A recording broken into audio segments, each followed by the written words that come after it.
চুলার মধ্যে পাতিল দিয়ে পানি গরম করে আর হাসান হুসাইনকে বুঝ দেয়, ঠিক কিনা?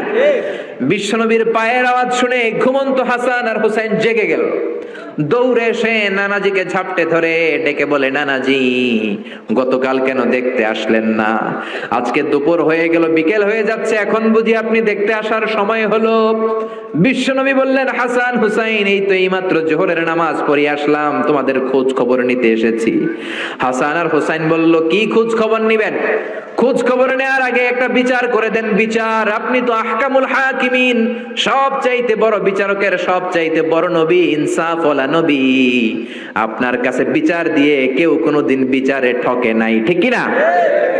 আপনি একটা বিচার করেন। বিশ্বনবী বললেন, কিসের বিচার? হাসান বলে, নানাজি আপনার মেয়ের নামের বিচার, ফাতেমার নামের বিচার। বিশ্বনবী বললেন,